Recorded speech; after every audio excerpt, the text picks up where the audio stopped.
Max Verstappen est prêt à rentrer dans une phase de reconstruction chez Red Bull. Ouais. Mais moi, je pense que la phase de reconstruction, elle va durer plus longtemps qu'on ne le pense et qu'il n'aura pas la patience d'attendre. Oui, nous ne sommes pas les plus rapides en ce moment, nous ne sommes pas non plus les plus lents. On veut toujours être meilleur. En réalité, c'est déjà le cas quand on gagnait. Aujourd'hui, on ne gagne pas autant. J'ai déjà connu beaucoup d'années avant où vous n'avez pas de voiture capable de gagner. C'est la Formule 1, on le sait. C'est pas très dur à gérer. Il y a toujours d'autres personnes qui parlent beaucoup, tandis que moi, je ne parle pas vraiment. Avant tout parce que je n'en ai pas besoin. Je n'ai pas besoin de dire quoi que ce soit. Je pense aussi que c'est mieux pour tout le monde au lieu de tourner autour du pot. Donc on rappelle qu'il est sous contrat chez Red Bull jusqu'en 2028, mais bon. Moi, je pense qu'il ira pas au bout de son contrat, très clairement. Il y a très peu de chances que ça arrive. Jugeant en formidable de faire partie d'une équipe depuis si longtemps, et la décrivant comme sa seconde famille, Verstappen se dit résolument tourné vers l'avenir. Je suis très concentré sur l'année prochaine avec l'équipe pour regarder devant nous et m'assurer que nous maîtrisons le règlement. Nous soyons compétitifs dès le départ. L'équipe est passée du statut de champion du monde avant mon arrivée à une phase un peu de reconstruction. Quand je suis arrivé, puis nous avons retrouvé le sommet avec des titres. Aujourd'hui, j'ai l'impression que c'est une petite reconstruction. Nous restons bien sûr une équipe très forte, mais je pense que pour franchir un cap, il y a une petite phase de reconstruction, ou peut-être une réalisation avec une meilleure compréhension de ce qui se passe. Bien sûr, ça prend un peu de temps, mais j'espère pas trop. Je pense que ça fait aussi partie de la mentalité de l'équipe, de savoir rebondir, ça a toujours été comme ça. Je m'inquiète pas trop de ça. La patience de Max Verstappen sera à coup sûr remise à l'épreuve du projet 2026, pour lequel Red Bull construira son propre moteur via l'alliance. Avec Ford, dès lors, il pourra juger sur pièce le niveau de performance et décider de son avenir à Max. Moi, je pense qu'il part chez Red Bull la fin de l'année prochaine. Voilà. Je pense que Red Bull en 2026, ça gagnera. Allez, ça gagnera peut-être une ou deux courses. Allez, soyons sympathiques. Mais ça ne jouera pas le titre. Aucun des deux pilotes Red Bull ne jouera le titre en 2026, j'en suis quasi sûr, à 99%. Franchement, s'il joue le titre en 2026, ça veut dire que je comprends plus rien à la F1, quoi. Très clairement. Donc je pense pas que ça arrive. On verra bien, écoutez. Piastri va avoir sa propre tribune à Melbourne. Ça y est, c'est incroyable ça. Alors pour peu qu'il devienne champion du monde cette année, ce sera un sacré coup de la part de l'Australian Grand Prix. The Piastri Grandstand will debut at Albert Park in 2026. Incroyable. Ah ouais, vidéo de sa part. I've got some very cool news that I'd like to share with you all. Next year at the Melbourne Grand Prix, the Australian Grand Prix, I will be having my own grandstand, which is pretty surreal.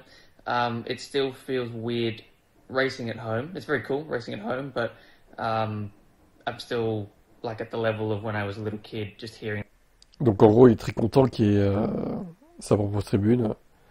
C'est déjà bien, en gros, il a dit de rouler chez soi, mais si en plus il y a une tribune, c'est un level au-dessus, quoi. the cars go around the track, let alone me being one of the cars. You know what I mean? So yeah, very very cool, very special to have my own grandstand. It'll be on the pit straight, and you should be able to see me in the garage from the grandstand. So that'll be really cool. See you all out in support. We'll throw in some merch as well. So there's some bonus goodies in there for you. But yeah, just want to share that and really excited to have my own grandstand. So Bon, il est très excité, ça se voit évidemment, très expressif toujours. Oscar, l'année prochaine, voilà, c'est assez surréaliste, c'est déjà étrange de courir à la maison, j'ai encore l'impression d'être enfant et de m'entendre que les voitures filées sur la piste sont parler de pilote maintenant. C'est donc vraiment fantastique et très spécial d'avoir sa propre tribune. Elle sera sur la grande ligne droite des stands. Et depuis la tribune, vous devriez pouvoir me voir dans le garage. Ce sera incroyable, on se verra là-bas. On distribuera aussi des produits dérivés. Il y aura des cadeaux pour vous. Je voulais juste partager cette nouvelle, j'en suis vraiment ravi.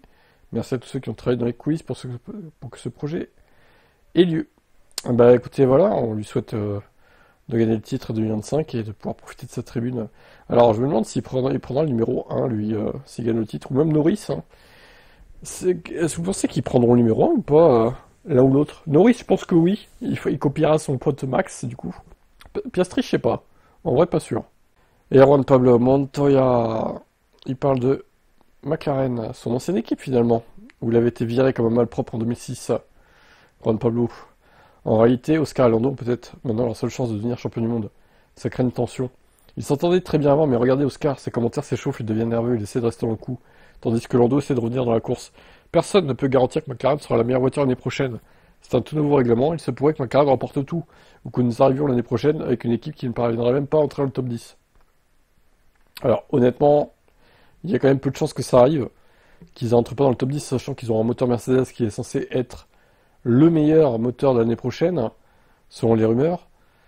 C'est pas déclampant non plus McLaren niveau châssis, donc je pense que s'ils jouent peut-être pas le titre, ça jouera au moins les victoires régulières. C'est-à-dire 3-4 dans la saison, quoi. 4-5.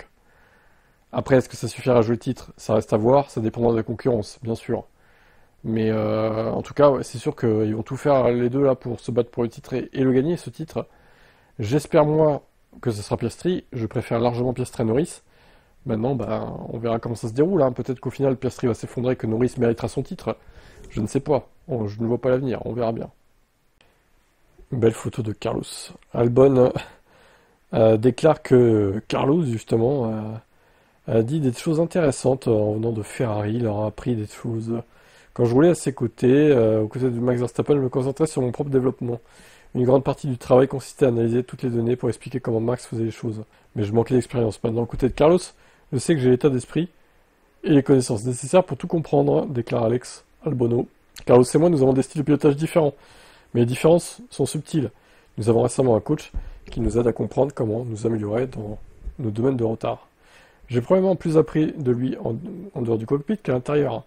Ce n'est pas forcément une mauvaise chose, j'ai appris de lui sa façon de communiquer et aussi le fonctionnement de Ferrari, de leur éthique de travail, à leur façon de conduire les réunions. Tout cela est particulièrement intéressant. Ça montre à quel point Carlos est parfaitement adapté à l'équipe et qu'il comprend nos besoins. Ouais, mais en attendant, il se fait éclater par toi en termes de points. Donc bon, Carlos, il va falloir hausser son niveau de jeu, n'est-ce pas? L'année prochaine, peut-être, lui aussi a du mal à s'adapter, hein. Lui, il a fait le chemin inverse d'Hamilton.